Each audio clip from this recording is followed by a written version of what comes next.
Bismillahirrahmanirrahim. Assalamu alaikum, my dear students. MDCAT course, chapter Immunity. Question: define and discuss the functions and importance of specific defense mechanism. Specific defense mechanism ये third line of defence है जो कि acquired या adaptive immunity है।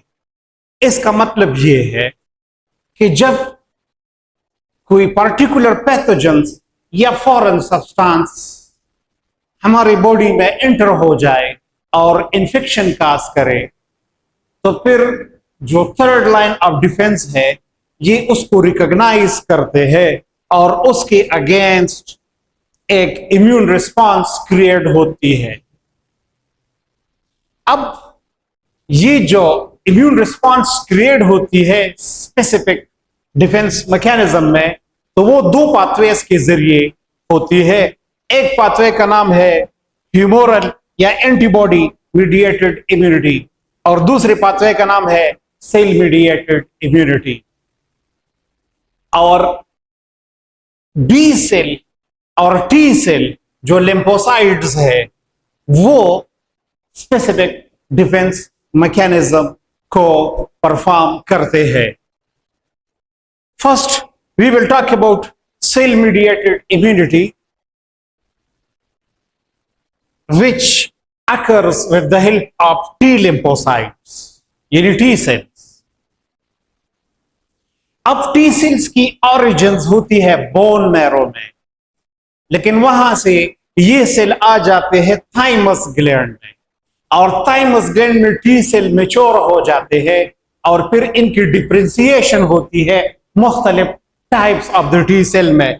For example cytotoxic T cells जो कि cancerous और दूसरे इन्फेक्टेड सेल्स विद वायरस उनको डिस्ट्रॉय करते हैं।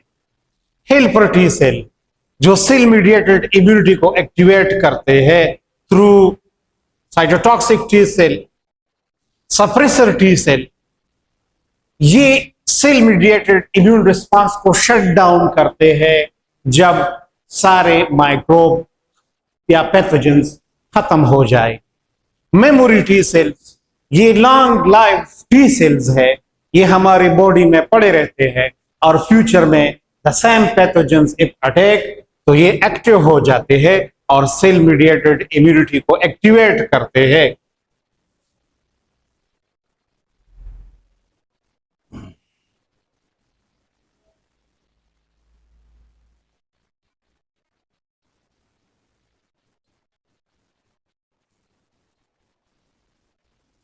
अब सेल मीडिएटेड इम्यूनिटी का जो पाथवे है, जो मैकेनिज्म है, वो कुछ ऐसा है कि पहले मैक्रोफेज जो कि माइक्रो को इनगल्फ करते हैं और फिर उसकी फेगोसाइटोसिस होती है। फेगोसाइटोसिस के बाद माइक्रोब के कुछ पार्टिकल जिसको कहते हैं एंटीजेंस, वो एंटीजेंस ये मैक्रोफेज अपने प्रोटीन के सरफेस पर डिस्प्ले करते हैं। ये वो प्रोटीन है जिसका नाम है MHC major histocompatibility complex और जब ये अपने सरफेस पर डिस्प्ले करे तो it become antigen presenting cell.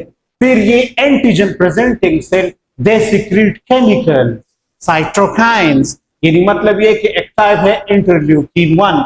जब ये रिलीज हो जाते हैं तो इसकी वजह से हेल्पर टी सेल एक्टिवेट हो जाते हैं। अगर आप हेल्पर टी सेल को देख ले तो इसके सरफेस पर भी रिसेप्टर है जिसका नाम है टी सेल रिसेप्टर्स। इन रिसेप्टर्स के दो साइड्स होते हैं, एक है बाइंडिंग साइट पर सेल प्रोटीन और दूसरा है बाइंडिंग साइट पर एंटीजेंस। अब जब हेल्पर टी सेल एक्टिवेट होके एंटीजन प्रेजेंटिंग सेल के साथ अटैच हो जाते हैं तो फिर ये एक और साइटोकाइंस को रिलीज करता है विच इज इंटरल्यूकिन 2। अब इंटरल्यूकिन 2 अगर सेल मीडिएटेड इम्यूनिटी को एक्टिवेट करे तो ये और टी सेल्स को एक्टिवेट करते हैं और उनकी डिवीजन और प्रोलिफरेशन शुरू हो जाती है। जिसकी वजह से साइटोटॉक्सिक टी सेल बनते हैं। फिर साइटोटॉक्सिक टी सेल आते हैं and they attack on the antigen presenting cell, क्योंकि इसके साथ भी टी सेल रिसेप्टर्स होती है जिसके जरिए अटैच हो जाते हैं। अब जब ये अटैच हो जाए तो साइटोटॉक्सिक टी सेल्स में परपुरीन्स मॉलिक्यूल होते हैं और एंजाइम होते हैं। फर्स्ट दे रिलीज परपुरीन्स जो कि एंटीजन प्रेजेंटिंग सेल में होल्स को क्रिएट करते हैं। फिर उसके बाद ये सिक्रीट करते हैं एंजाइम्स को, फॉर एग्जांपल साइटोकाइन एंजाइम को, जो कि पैथोजेंस या एंटीजन प्रेजेंटिंग सेल में जो पैथोजेंस होते हैं उसकी डीएनए को डिस्ट्रॉय करते हैं, और इसी तरह ये पूरे सेल की एपोप्टोसिस को काज करते हैं और मैकेनिज्म कंप्लीट हो जाती है। जब ये सारे इन्फेक्टेड सेल खत्म हो जाते हैं तो फिर सप्रेसर टी सेल आता है और वो साइटोटॉक्सिक टी सेल को प्रिवेंट करता है, क्योंकि और इन्फेक्टेड सेल मौजूद नहीं है। इसके अलावा जो मेमोरी टी सेल है वो भी हमारी बॉडी में पड़े रहते हैं, और फ्यूचर में यानी फॉर एग्जांपल अगर next year the same microbe attack on the body तो फिर मेमोरी टी सेल एक्टिवेट हो जाते हैं और वो हेल्पर टी सेल को प्रोड्यूस करते हैं, जिसकी वजह से फिर ये मैकेनिज्म एक्टिव हो जाती है।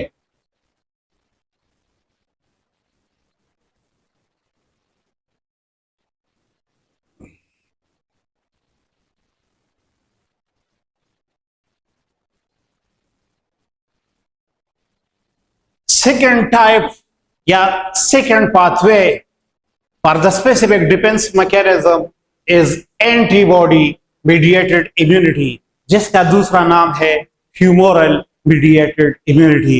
ये बी लिम्फोसाइट्स की वजह से होती है। बी लिम्फोसाइट्स की ओरिजिन बोन मैरो में होती है और वहां पर ये मेच्योर हो जाते हैं, डेवलप हो जाते हैं या डिफरेंशिएट हो जाते हैं टू टाइप्स ऑफ सेल में, बी सेल में। एक का नाम है प्लाज्मा क्लोन सेल और दूसरे का नाम है मेमोरी बी सेल्स। अब अगर मैकेनिज्म को देखा जाए तो मैकेनिज्म कुछ ऐसा है कि पहले macrophage, just like cell mediated immunity, पहले मैक्रोफेज बैक्टीरिया को इनगल्फ करते हैं और उसकी फेगोसाइटोसिस होती है, जिसकी वजह से उसके पार्टिकल्स यानी एंटीजेंस रिलीज होते हैं, और ये एंटीजेंस मैक्रोफेज अपने सरफेस पर डिस्प्ले करते हैं to become antigen presenting cell. फिर हेल्पर टी सेल एक्टिव हो जाता है और वो आके इस एंटीजन प्रेजेंटिंग सेल के साथ अटैच हो जाते हैं थ्रू रिसेप्टर्स। अब जब ये हेल्पर टी सेल अटैच हो जाए तो ये एक्टिवेट हो जाता है and they release chemical which is known as cytokines. ये साइटोकाइंस बी सेल को एक्टिव करते हैं। बी सेल आ जाते हैं and they attach with the antigen presenting cell. जब बी सेल इनके साथ अटैच हो जाए तो बी सेल की फिर होती है फर्दर प्रोलिफरेशन, और उससे फिर दो तरह की बी सेल बनते हैं, एक clones of the plasma cell और दूसरा है clones of the memory B cell. जो clones of the plasma cells है दे प्रोड्यूस एंटीबॉडीज। अब ये एंटीबॉडीज एंटीजन प्रेजेंटिंग सेल को तीन तरीकों से डिस्ट्रॉय करता है। फर्स्ट ये है कि ये एंटीबॉडीज अटैच हो जाते हैं एंटीजन के साथ और इससे बनती है एंटीजन एंटीबॉडी कॉम्प्लेक्स, जिसकी वजह से ये फेगोसाइटोसिस को प्रमोट करता है। दूसरा तरीका जिसके जरिए एंटीबॉडीज इन्फेक्टेड सेल को डिस्ट्रॉय करते हैं वो ये है कि एंटीबॉडीज जब एंटीजन प्रेजेंटिंग सेल के साथ अटैच हो जाए तो दे एक्टिवेट कंप्लीमेंट सिस्टम, जो कि सेकेंड लाइन ऑफ डिफेंस है। कंप्लीमेंट सिस्टम कंसिस्ट करता है प्रोटीन्स पर, जो कि 20 से लेकर 40 या 50 तक प्रोटीन्स होते हैं जो हमारे ब्लड में इनएक्टिव फॉर्म में सर्कुलेट करते हैं। जब ये एक्टिव हो जाते हैं तो ये जो इन्फेक्टेड सेल है कंप्लीमेंट प्रोटीन आके इस इन्फेक्टेड सेल के साथ अटैच हो जाते हैं और उसी इन्फेक्टेड सेल में क्रिएट करते हैं होल्स, सिलेंड्रिकल होल, जिसकी वजह से इन्फेक्टेड सेल बस्ट हो जाता है और इसकी डिस्ट्रक्शन होती है। तीसरा तरीका जिसके जरिए एंटीबॉडीज इन्फेक्टेड सेल को डिस्ट्रॉय करते हैं वो ये है कि एंटीबॉडीज अटैच हो जाते हैं टॉक्सिन के साथ, वो टॉक्सिन जो कि पैथोजन सिक्रीट करते हैं, जिसकी वजह से इंफेक्शन या डिजीज काज होती है। और जब ये एंटीबॉडीज टॉक्सिन के साथ अटैच हो जाए तो वो उस टॉक्सिन को न्यूट्रलाइज करते हैं। I hope you have better understand. Thank you very much. Allah Hafiz.